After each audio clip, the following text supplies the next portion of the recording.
ادھر آؤ دیکھیے ٹھیک آ رہے ہیں.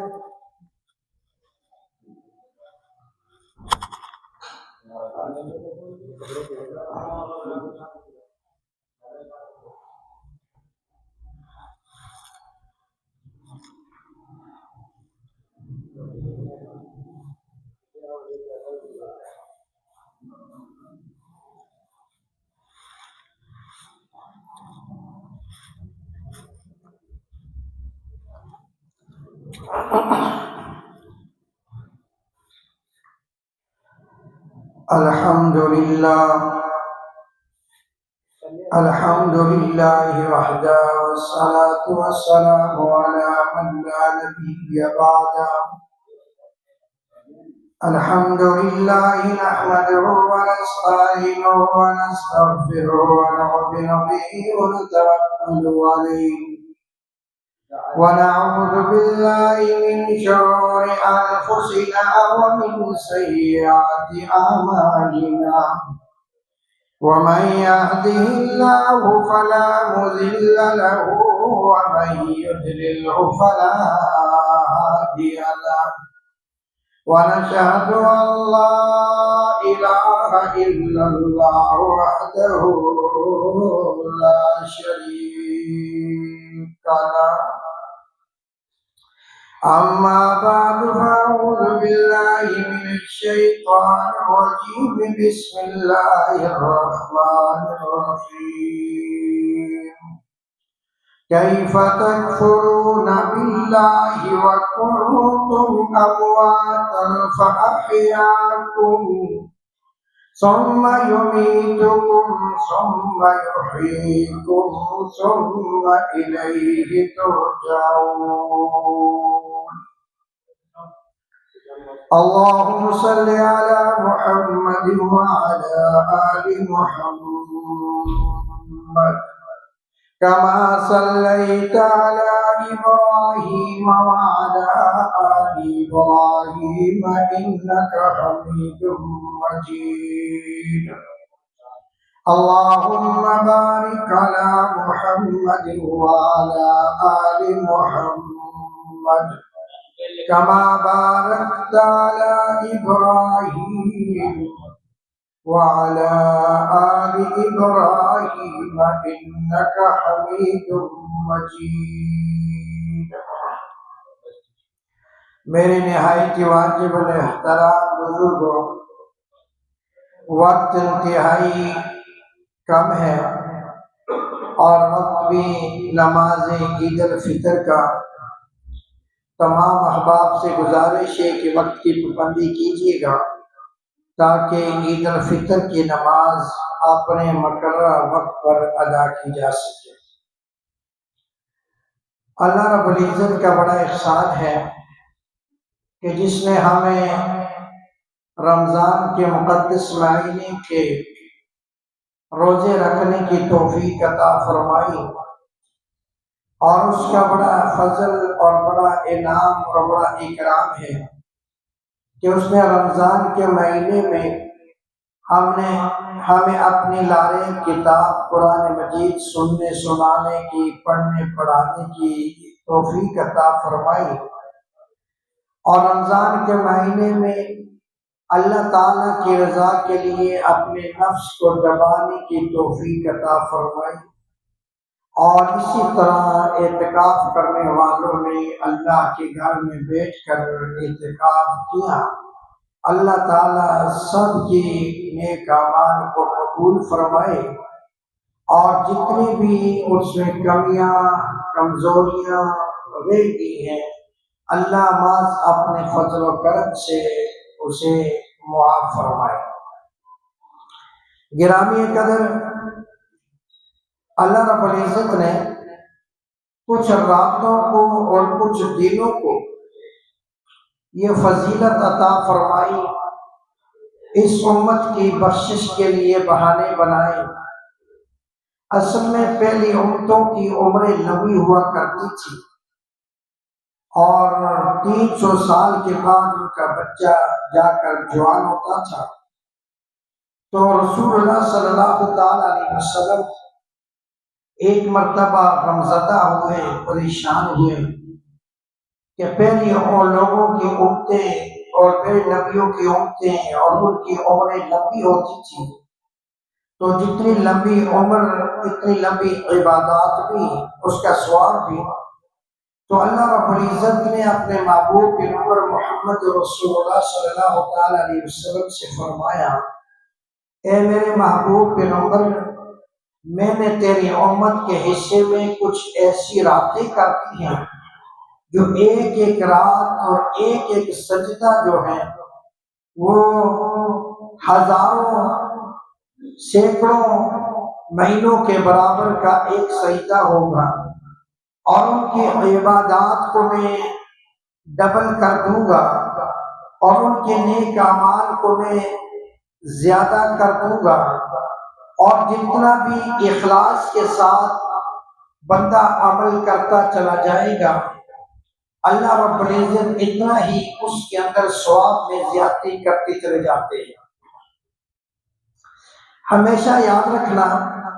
اللہ رب العزت نے انسان کو اس دنیا کے اندر کام کے لیے بھیجا ہے۔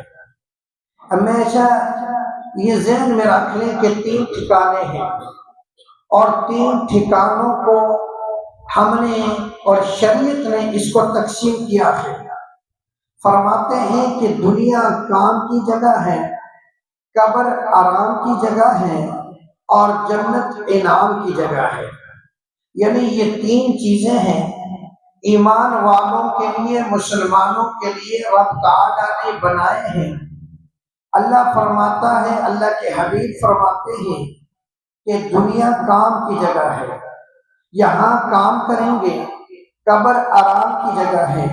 وہاں آرام کریں گے، اور جنت انعام کی جگہ ہے، وہاں انعامات ملیں گے۔ تو اللہ رب العزت نے یہ 3 حصوں میں ان کو تقسیم کیا ہے، اور پھر اپنے بندے سے عرض کیا،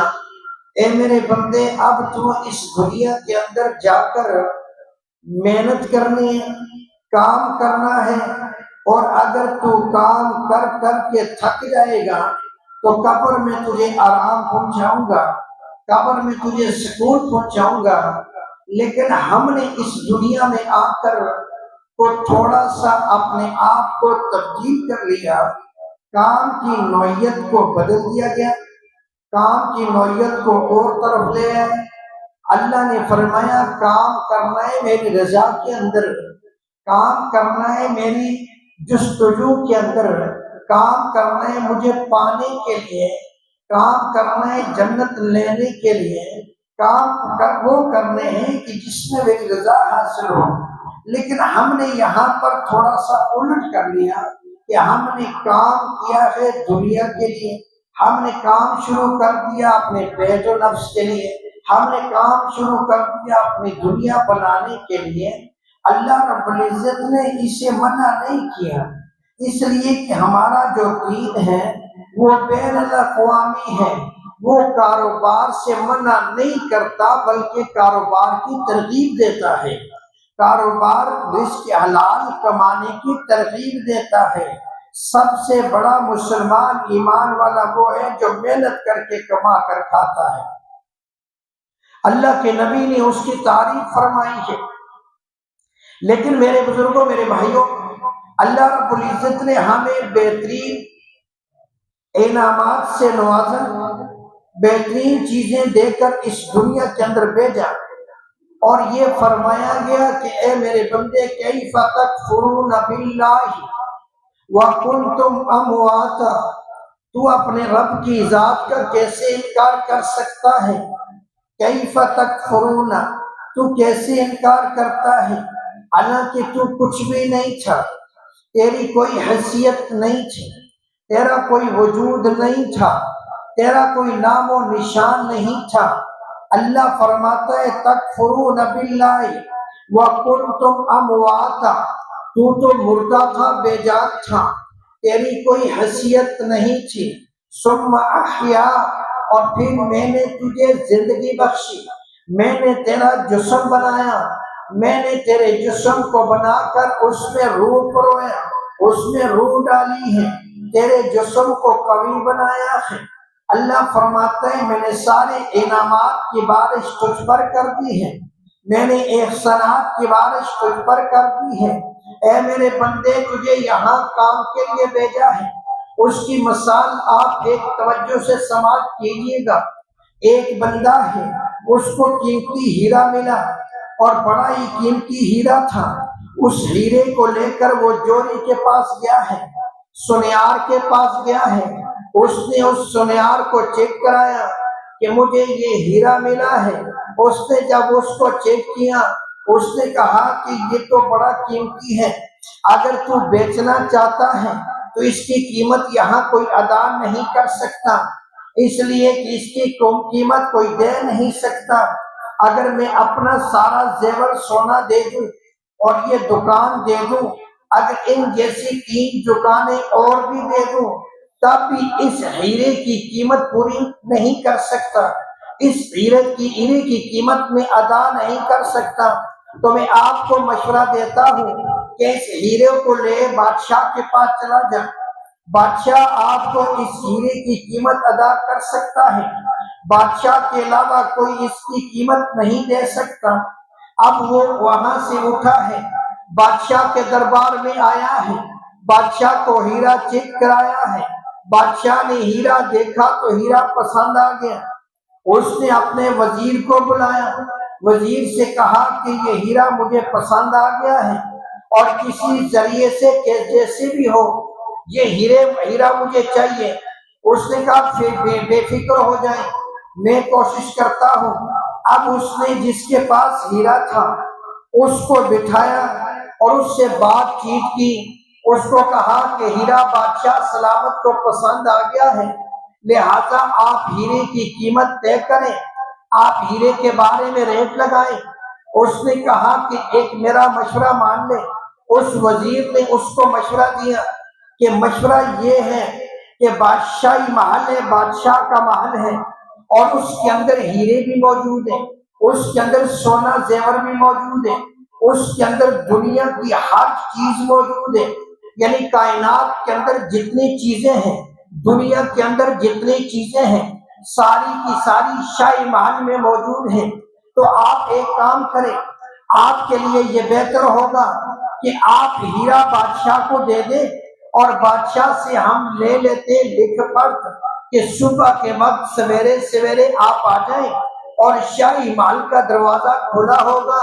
اور شاہی محل کے داخل ہو جائیں اور شاہی محل میں جو کچھ بھی آپ لے جا سکتے ہیں آپ لے جائیں، جو کچھ آپ نکال سکتے ہیں نکال لیں، آپ کو کوئی روکنے والا نہیں ہوگا، آپ کو کوئی ٹوکنے والا نہیں ہوگا۔ لہذا شاہی محل میں ساری چیزیں موجود ہیں، ایک ہیرا دے کر آپ سب کچھ لے سکتے ہیں۔ آپ عقل کا مظاہرہ کیجئے، آپ سمجھداری کا مظاہرہ کیجئے، آپ یہ بات مان لیجئے۔ اس نے کہا مجھے قبول ہے۔ اب وہاں پر لکھ پڑھ ہو چکا، وہاں پر ایگریمنٹ ہو چکا۔ اب صبح وہ بیچارہ رات کو گھر گیا اور بڑا خوش تھا، روٹی بھی اس نے کھائی کہ میں ہیرا دے کر کتنے ہیرے لے آؤں گا، میں ہیرا دے کر سب کچھ لے آؤں گا۔ شاہی محل کے اندر ساری چیزیں موجود ہیں، شاہی محل کے اندر سب کچھ موجود ہے، تو میں سارا کچھ جمع کر کے لے آؤں گا۔ تو صبح نگہبان اور چوکیدار بھی شاہی محل کے دروازے پر موجود نہیں ہوں گے، لہٰذا میرے لیے آسان ہے۔ اب ہوا کیا، صبح وہ اٹھا ہے، سویرے چلا گیا ہے۔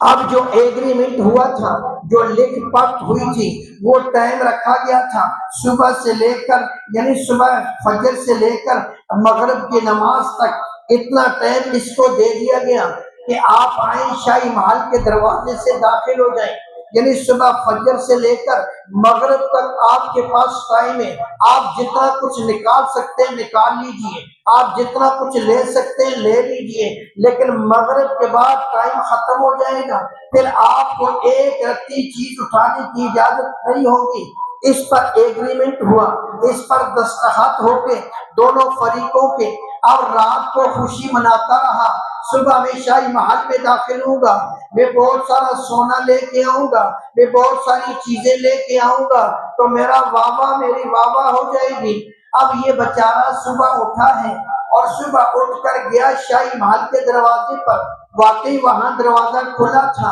اور شاہی محل میں کوئی باڈی گارڈ، کوئی چوکیدار موجود نہیں تھا۔ یہ شاہی محل میں داخل ہو گیا۔ جب پہلے حال میں گیا ہے تو پہلے حال کے اندر شاہی لباس رکھا ہوا تھا،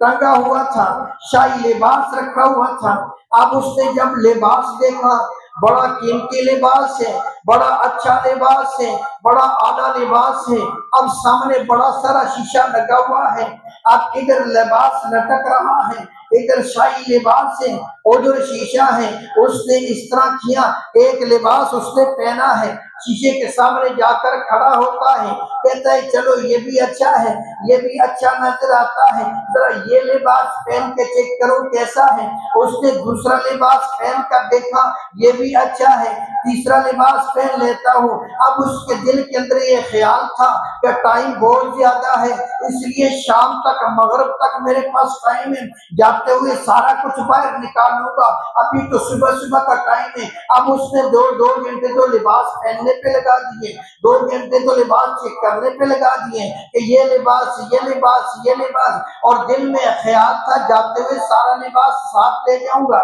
اگلے حال میں چلا گیا، اگلے حال میں گیا تو شاہی کھانے موجود تھے، طرح طرح کے کھانے موجود، ہر قسم کے ڈش موجود، ہر قسم کا کھانا موجود، ہر قسم کے ذائقہ دار وہاں پر کھانے موجود ہیں۔ اس تو رات کو بھی بھوکا تھا، رات کو بھی خوشی میں کھانا نہیں کھایا تھا، اس نے کہا میں کھانا کھا لیتا ہوں۔ اب کھانا شروع کر دیا، تھوڑا سا ادھر سے، تھوڑا سا ادھر سے، کھانے بہت زیادہ تھے اور بڑے شاہی کھانے تھے۔ اس نے کھاتے کھاتے کافی وقت لگا لیا۔ اس نے کہا ابھی بڑا ٹائم ہے، پورا دن پڑا ہوا ہے، جاتے ہوئے کھانے بھی ساتھ لے جاؤں گا، تو یہ بچے ہیں یہ بھی ساتھ نکالوں گا، یہاں کچھ نہیں چھوڑوں گا۔ خوب اس نے سیر ہو کر کھانا کھایا، اس نے پیٹ بھر کے کھانا کھایا، پھر دل میں خیال آیا جاتے ہوئے یہاں سے سب کچھ لے جاؤں گا۔ اگلے حال میں چلا گیا، اگلے حال میں گیا تو بہترین گدے لگے ہوئے، بہترین صوفے بچھے ہوئے، بہترین بیڈ لگے ہوئے ہیں،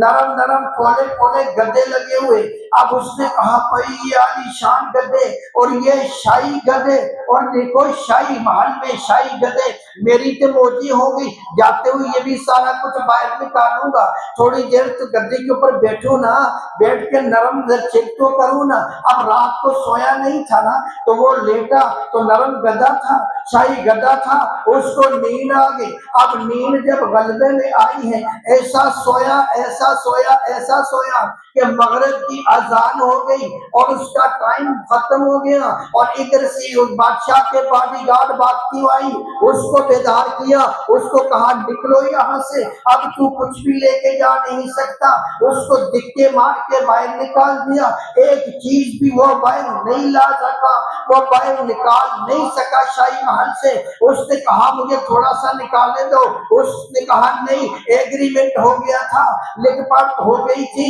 لہذا تیرا ٹائم ختم ہو گیا ہے، اب تو کچھ نہیں لے جا سکتا ہے۔ اب اس کا رزلٹ کیا نکلا؟ پورا دن اس کے پاس تھا، نہ اس نے لباس نکال سکا، پورا دن اس کے پاس تھا، نہ اس نے شاہی گدے باہر نکالے، پورا دن اس کے پاس تھا، نہ اگلے حال میں جا سکا کہ زیور اٹھا سکے، نہ پورا دن اس کے پاس تھا، اس نے شاہی محل سے کوئی چیز نہیں نکال سکا۔ وہ یہ سوچتا رہا ٹائم بہت زیادہ ہے، پورا دن پڑا ہوا ہے، یہ تھوڑا سا کھا لوں اور پھر یہ تھوڑا سا آرام کر لوں، جاتے ہوئے گدے نکال لوں گا۔ اب اس کا ٹائم پورا ہو گیا، مغرب کا ٹائم آ گیا۔ اب جب اس کے بندے آئے ہیں، اس بادشاہ کے بندے، انہوں نے دھکے مار کے باہر نکال دیا، ایک چیز بھی اس کے ہاتھ میں نہیں آئی۔ علماء لکھتے ہیں، علماء فرماتے ہیں یہی حال ہمارا ہے، ہم اس دنیا کے اندر آئے تھے، ہم نے لباس تو پہننے شروع کر دیے، ہم نے کھانے تو کھانے شروع کر دیے، ہم نے اچھے اچھے گدے تو لینے شروع کر دیے، لیکن اس قبر کی تاریکی کی تیاری نہ کی، اس قبر کے بارے میں ہم نے کچھ نہ سوچا، اس آخرت کے بارے میں ہم نے کچھ نہ سوچا، ہم یہی سوچتے رہے ابھی عمر لمبی ہے، ابھی ہماری جوانی ہے، ابھی ہماری عمر بہت زیادہ ہے، ہو جائے گا سارا معاملہ کلیئر ہو جائے گا۔ جس طرح وہ بندہ شاہی محل میں داخل ہوا ہے، وہ لباس پہن کر وہاں خوش ہوتا رہا، وہ کھانا کھا کر وہاں خوش ہوتا رہا، وہ نرم پولے گدے پہ بیٹھ کر خوش ہوتا رہا، لیکن اس کے جب وقت آیا ہے، حالانکہ اگر وہ عقل رکھتا، اگر وہ شعور رکھتا تو پہلے وہ سامان باہر نکالتا، جب شاہی محل سے باہر نکالتا تو پھر آرام سے بیٹھ کے لباس بھی پہنتا، آرام سے کھانے بھی کھاتا، آرام سے گدوں پہ لیٹتا بھی، اسے کون منع کر سکتا تھا؟ لیکن اس کی عقل خراب ہوئی، اس کی قسمت ماری گئی، اور اس نے کہا پہلے آرام کر لیتا ہوں، وقت بہت زیادہ ہے، میرا اور تیرا بھی یہی حال ہے میرے بھائی، آج اس دنیا کے اندر موجود ہے، ہم کہتے ہیں وقت بڑا پڑا ہوا ہے، خیر صبح توبہ کر لیں گے، کل سے نماز شروع کر لیں گے، کل سے نیک اعمال شروع کر لیں گے، ابھی دنیا کی چیل کھیل میں ہمارا وقت ہے، ہمارا کھیل کود کا وقت ہے، ہمارا عیش و عشرت کا وقت ہے، ہمارا کاروبار کا وقت ہے، آج ہم نے دکان پہ وقت تو لگا لیا، آج ہم نے کاروبار میں وقت تو دے دیا، آج ہم نے اپنے لباس کو بہترین بنا لیے، آج ہم نے اپنے گدے کو بہترین بنا لیے، ہم نے مکان کو بہترین بنا لیے، لیکن قبر کے بارے میں، جو قبر مکان ہے، جو قبر جگہ ہے، جو آرام کی جگہ تھی، اس کو ہم نے بے سکون کر دیا، اس لیے کہ وہاں کے لیے گدا ہم نے نہیں رکھا، وہاں کے لیے کھانا ہم نے نہیں رکھا، وہاں کے لیے ہم نے زیادہ راہ نہیں رکھا، اس لیے کہ دنیا کا نظام ہے، اگر زیادہ راہ نہ ہو تو پھر مشکل ہوتا ہے، اگر آپ کے جیب میں کرایہ نہیں ہے اور باہر چلے جائیں گیٹ پر، پھر ودائی اڈے پر بھی اگر آپ چینچی پہ گاڑی پہ بیٹھیں گے تو نہیں بیٹھ سکتے، آپ کو نہیں بٹھایا جائے گا، اس لیے کہ آپ کے جیب میں کرایہ نہیں ہے، تھوڑا سا سفر بھی بغیر زیادہ راہ کے نہیں ہوتا، بغیر کرائے کے نہیں ہوتا، آپ کو پیدل سفر کرنا پڑے گا، آپ کو مشکل میں آنا پڑے گا، آپ کو پریشانی اٹھانی پڑے گی، اسی طرح میرے بزرگوں، جس طرح دنیا کے اندر ہم سفر کرتے ہیں، زیادہ راہ کے بغیر نہیں چل سکتے، اگر یہاں سے کراچی جانا ہے، یہاں سے لاہور جانا ہے، آپ کے جیب میں کرایہ نہیں ہے، پہلے تو آپ کو گاڑی والا بٹھائے گا نہیں، آپ کو ٹکٹ ملے گا نہیں، اس لیے کہ آپ کے پاس کرایہ نہیں ہے، اور اگر آپ چھپ لک کر بیٹھ بھی گئے ہیں تو آپ خطرے میں ہیں، آپ چھپ کر بیٹھیں گے اور آپ اس ڈر کے بیٹھیں گے کہ کہیں پتہ چل گیا، اسی جگہ سے آپ کو باہر دکھا دے دیا جائے گا، لیکن اگر آپ چھپ کر بیٹھ گئے، آپ کا جیب خالی ہے، آپ کے بھوک لگی ہے، اب کھانے کے لیے تڑپ رہے ہیں، بھوک ستا رہی ہے، آپ کے پاس پیسے نہیں ہے، آپ کے پاس جیب خرچ نہیں ہے، پھر بھی آپ کو پریشانی اٹھانی پڑے گی، تو دنیا کا سفر بھی بغیر کرائے کے نہیں گزرتا، دنیا کا سفر بھی بغیر زیادہ راہ کے نہیں گزرتا، تو آخرت کا سفر کیسے زیادہ راہ کے گزرے گا؟ جہاں پر دنیا میں پیسے کے بغیر نہیں گزرتا، وہاں نیک اعمال کے بغیر نہیں گزرتا،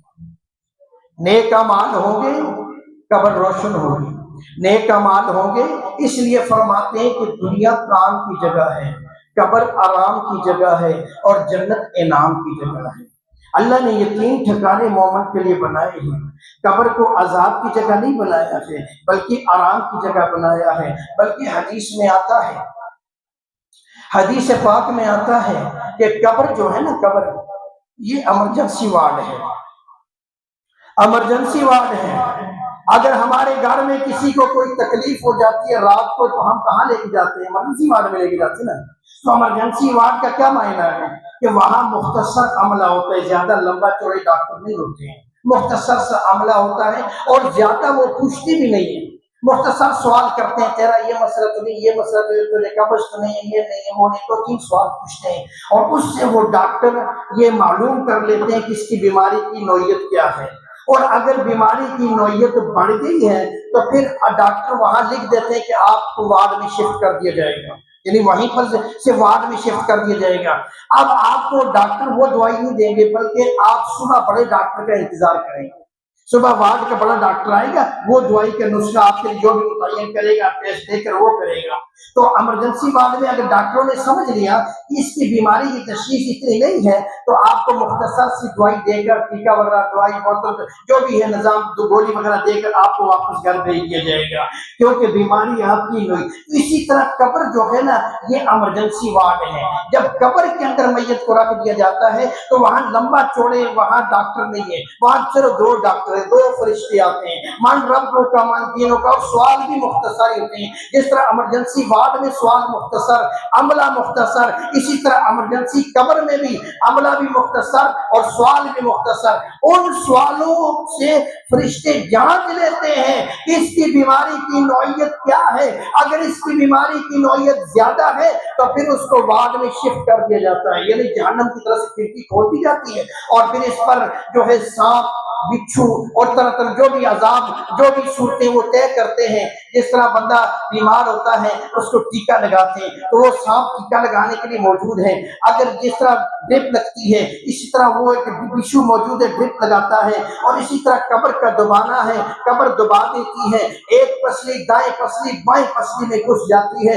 قبر اتنی صاف مل جاتی ہے، میت کے جسم کی پسلیاں ملا دیتی ہے، پسلیوں کو ملا دیتی ہے. لیکن حدیث میں آتا ہے کہ یہ قبر کا جو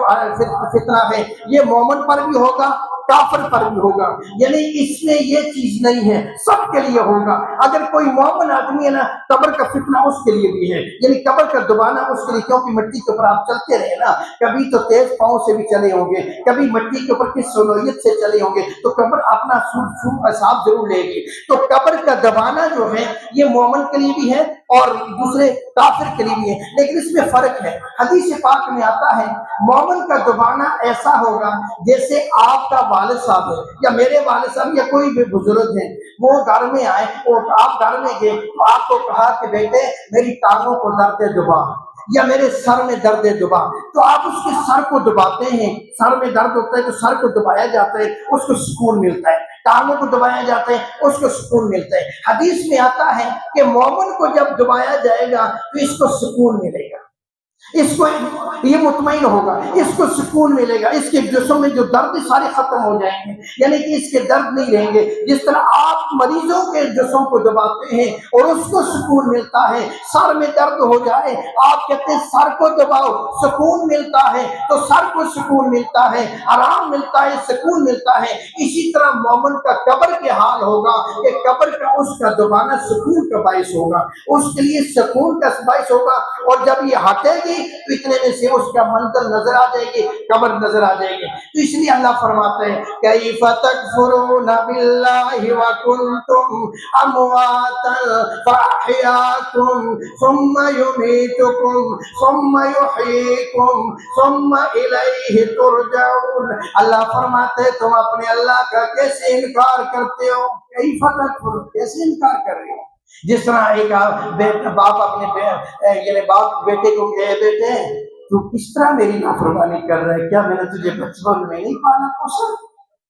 کتنی مشکل سے تجھے پالا پوسا، آج مجھے آنکھیں دکھا رہے. تو اللہ بھی پیار کے لیے جنہیں اپنے بندے سے کہہ رہا ہے کیف تکفرون باللہ، تو کیسے انکار کر دیا اپنے رب کا. اے میرے بندے تو کچھ بھی نہیں تھا، تجھے جسم دیا، تیری آنکھیں دی، بنائی دی، تیرے ہاتھ دیے، پاؤں دیے چلنے کے لیے، ہاتھ دیے پکڑنے کے لیے، دیکھ آنکھیں دی دیکھنے کے لیے، کان دیے سننے کے لیے. اب یہ چہرہ ذرا دیکھو نا، کتنی دنیا موجود ہے، کتنی دنیا چلی گئی ہے. آدم علیہ السلام سے لے کر آج تک کتنے لوگ قبروں کی زینت بن گئے اور کتنی مخلوق زمین کے اوپر ہے، اور قیامت تک کتنے لوگ آتے رہیں گے. لیکن رب کعبہ کی قسم کسی انسان کا مکمل چہرہ دوسرے سے نہیں ملتا. اللہ کے ناک بھی اسی طرح ہے، زبان بھی اسی طرح ہے، کان بھی اسی طرح ہے، آنکھیں بھی اسی طرح ہیں. اگر دو آنکھیں آپ کی ہیں تو دو آنکھیں میری بھی ہیں، اگر دو کان آپ کے ہیں تو دو کان میرے بھی ہیں.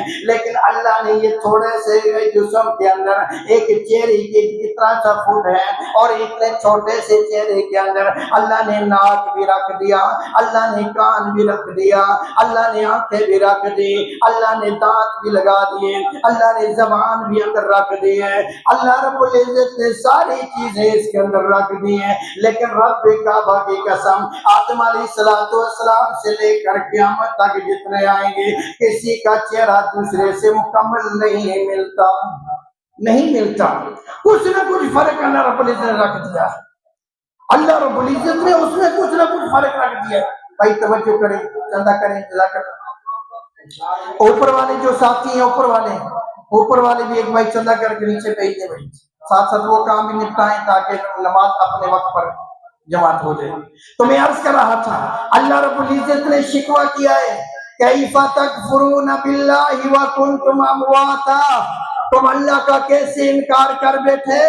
تم اللہ کو کیسے آنکھیں دکھا رہے ہو، تم اللہ کو کیسے پیٹھ دکھا رہے ہو، کیف تکفرون باللہ وکنتم، کیا تم مردہ نہیں تھے، تمہاری حیثیت کیا تھی، تم کہاں سے آئے ہو، تم کیسے پیدا ہوئے ہو، کیا خود ہی پیدا ہوئے ہو، خود ہی تمہارا جسم بن گیا ہے۔ اللہ رب العزت فرماتے ہیں میرے بندو تم میرے کس طرح تم انکار کرتے ہو، تم تو کچھ بھی نہیں تھے، کوئی حالات نہیں تھے تمہارے، لیکن میں نے تجھے حسین جسم بنایا، حسین چہرہ بنایا، حسین عقل دیا، شعور سے نوازا اور ساری چیزیں تیرے سپرد کر دی اور ہر چیز تجھے لگا دی ہے۔ اور پھر رب تعالیٰ نے بڑا احسان فرمایا کہ ہمیں امت محمدیہ محمد صلی اللہ علیہ وسلم کی امت میں سے کر دیا۔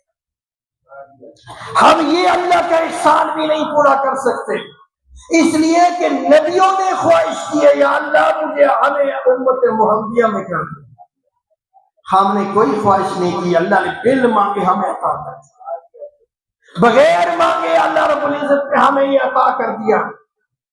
اس کا جتنا احسان مانا جائے کم ہے۔ اب دیکھو صلح حدیبیہ، رسول اللہ صلی اللہ علیہ وسلم صحابہ کے ساتھ جا رہے ہیں صلح حدیبیہ پہ حج کی نیت سے۔ اب ایک مقام ذوالخلیفہ کے مقام پر پہنچے تو احرام باندھ لیا اور صحابہ نبی علیہ السلام ساتھ جا رہے ہیں۔ اب جو ہی قریب پہنچے مکہ کے تو مشرکین نے کہا کہ آپ آگے نہیں بڑھ سکتے، راستہ روک دیا، کہا کہ اس سال آپ حج نہیں کر سکتے، محمد صلی اللہ علیہ وسلم نبی صلی اللہ علیہ وسلم کو منع کر دیا، کیونکہ مشرکین کا راج تھا، ان کی طاقت تھی دنیا اعتبار سے۔ تو نبی علیہ السلام وہاں پر رک کے اپنے صحابہ کو لے کر، ہزاروں صحابہ ہیں ساتھ۔ اب صحابہ اکرام کی خواہش یہ ہے کہ ہم زبردستی حج کریں گے کیونکہ ہم احرام باندھا ہوا ہے اور ہم ابھی طاقت میں، مسلمان ابھی اتنے کمزور نہیں ہے، لہٰذا ہم جو بھی ہم آج نبی علیہ السلام نے صحابہ کو روک دیا کہ کوئی حرکت نہ کرنا، آپ آرام سے بیٹھیں، مذاکرات ہو رہے ہیں، مذاکرات ہوئے مشرکین سے۔ اب مذاکرات جب ہوئے تو فیصلہ یہ طے پایا کہ اس سال آپ حج نہ کریں، آپ واپس چلے جائیں اور آئندہ سال جو ہے آنے والا سال ہے آپ بے شک آپ حج پہ آ جائیں۔ اللہ کے صحابہ اکرام نے یہ بات نہیں مانی، صحابہ اکرام کی دل کی خواہش تھی کہ اگر ہمارے پاس تعداد بھی موجود ہے، ابھی ہمارے پاس قوت بھی موجود ہے، لہٰذا ہم ان کا مقابلہ کریں گے اور حج کریں گے۔ لیکن چونکہ نبی علیہ السلام فیصلہ فرما چکے تھے، صلح حدیبیہ میں فیصلہ فرما چکے تھے کہ ٹھیک ہے ہم اس بات پر دستخط کر دیتے ہیں کہ ہم اسی طرح واپس چلے جاتے ہیں، واپس ہم انتشار نہیں کرنا چاہتے، لہٰذا آئندہ سال ہم حج پہ آئیں گے۔ اب نبی علیہ السلام نے صحابہ سے فرمایا کہ سارے کے سارے حلق کراؤ، یعنی کہ بال کٹواؤ اور احرام کھولو۔ اب احرام کھولنے کی صورت یہ آپ کو معلوم ہے شرعی مسئلہ ہے کہ اگر آپ احرام باندھ لیتے ہیں اور حج پہ چلے گئے ہیں اور درمیان میں کوئی ایسا مسئلہ پیش آ گیا کہ آپ رکن ادا نہیں کر سکتے، آپ کا حج مکمل نہیں ہو سکتا، آپ وہ رکن نہیں ادا کر سکتے، تو شرعی مسئلہ یہ ہے کہ آپ اپنی قربانی بھیجیں گے، دم جسے کہتے ہیں کہ آپ دم بھیجیں گے، قربانی بھیجیں گے، وہاں قربانی جانور قربان ہوگا، ذبح ہوگا، تو ادھر آپ احرام کھول دیں، ایک مطلب کہ دم ہے، ایک دم ہے، تو اس میں یہ لازمی ہے۔ تو نبی علیہ السلام نے صحابہ سے فرمایا کہ دیکھو مشرکین نے ہمیں منع کر دیا ہے اور چونکہ اب مسئلہ اس طرح ہے تو ہمارا مذاکرات ہو گئے ہمارے، تو لہٰذا آپ اس طرح کریں کہ آپ نے اپنی قربانیوں کے جانور بھیج دیں اور وہاں قربانی ذبح ہو اور آپ یہاں پر اعلان کھول دیں۔ تو سارے صحابہ نے قربانیاں کے جانور قربانی کو بیچ دیے۔ اب جب سارے صحابہ نے قربانیوں کے جانور اپنے اپنے بیچ دیے تو نبی علیہ السلام جب وہاں قربانی جانور ذبح ہوئے تو نبی علیہ السلام نے فرمایا کہ اب اس طرح کرو، حلق کراؤ اور اپنا احرام کھولو۔ تو ایک صحابی بھی کھڑا نہیں ہوا احرام کھولنے کے لیے، واحد یہ مقام ہے،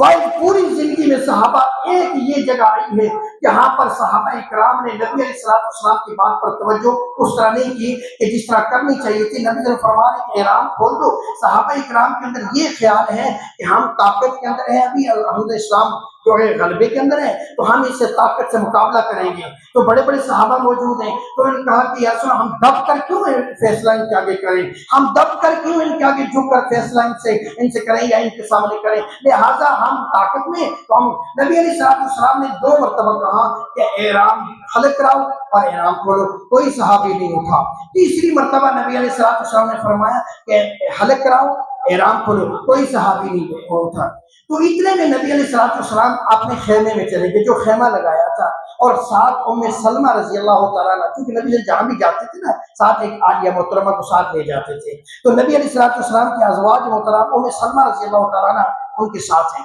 تو اندر خیمے میں گئے, نبی علیہ السلام بڑے پریشان ہیں. اب جا کر حضرت ام سلمہ سے مشورہ کر رہے ہیں. تو ام سلمہ بڑا عجیب مسئلہ ہے, وہ میرے صحابہ جو میرے اشاروں پہ جان قربان کرنے والے, اور آج میں 3 مرتبہ ان کو حکم دے چکا ہوں کہ احرام کھولیں, خلق کرائیں اور احرام کھولیں, تو ایک صحابی میرا بھی نہیں اٹھ رہا ہے. تو ام سلمہ بڑی سمجھدار تھی, شریعت میں اس کو کہتے ہیں مشورے والی, یعنی مشورہ بہت پیارا دیتی تھی. تو دیکھو نبی صلی اللہ علیہ وسلم نبی ہو کر اپنی بیوی سے مشورہ لینے اندر چلے گئے, اور بیوی سے یہ عرض کر دیا کہ کیا کروں, صحابہ کو 3 مرتبہ کہہ بیٹھا ہوں, اور پہلے تو صحابہ اشاروں پہ جان قربان کرتے تھے اور آج ایک صحابی بھی نہیں کھڑا ہوا. تو